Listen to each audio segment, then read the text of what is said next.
let's make homemade tofurkey.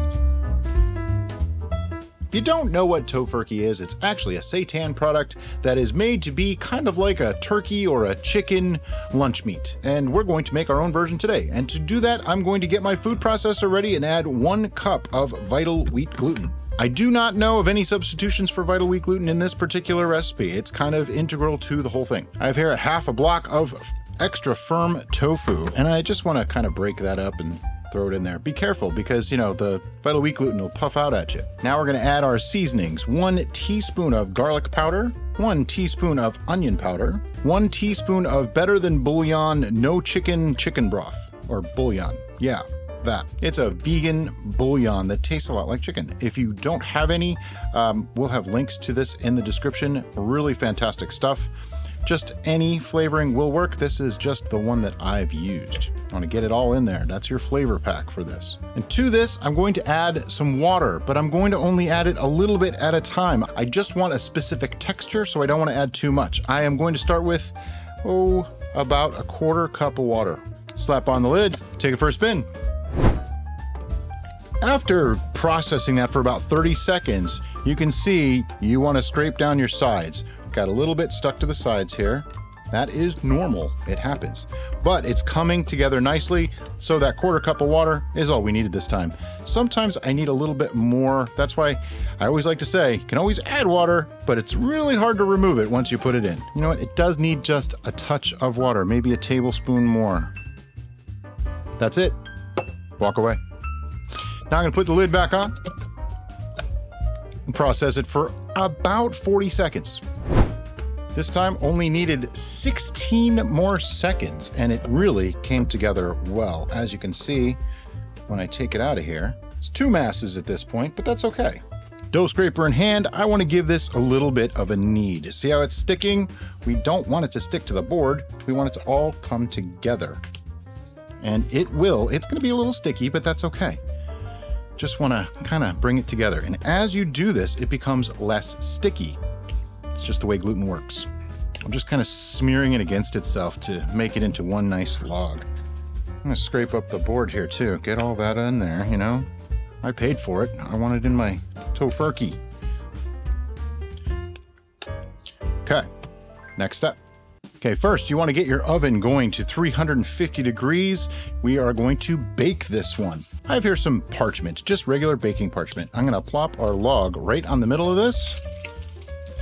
Push it over and kind of do the sushi thing. Pull it back a little bit. Use the dough scraper if you want to. Helps to make it nice and round. See, look at that beautiful cylinder. Just like that. We want to keep it rather large so you can make slices that are worth putting on a sandwich. And then I roll it up.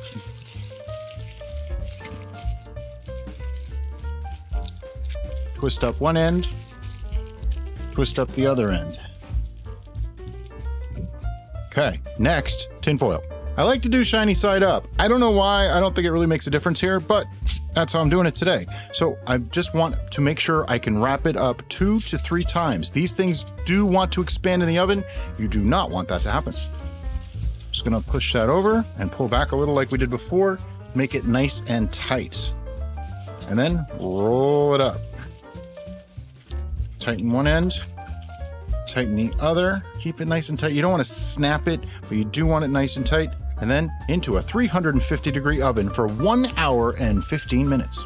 And after 1 hour and 15 minutes, we have this.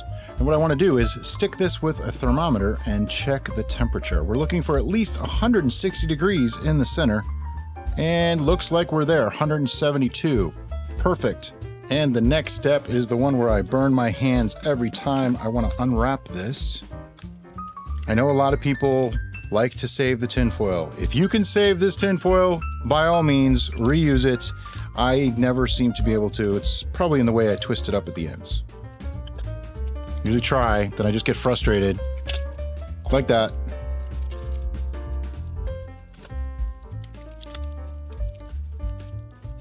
But here, you can clearly see we have our tofurkey loaf Right now it's a little jiggly, which is normal, okay? So what we want to do is get it into the fridge. And I just, get a glass container, put it down like that, flip it in, put the lid on, and in the fridge this goes. We want to fully chill it. The longer, the better. Like a day is actually ideal, but I'm going to give it a couple hours and we'll be back to show you what it's like. Okay, I let this chill long enough. I want to get some slices into this so I can show you what it looks like. I'm just going to cut the end off. That's usually a little rougher than the rest, so it's not exactly completely chilled, but you can see it has a beautiful texture inside. It's very flexible, really nice. Let's just cut off a thin slice if we can.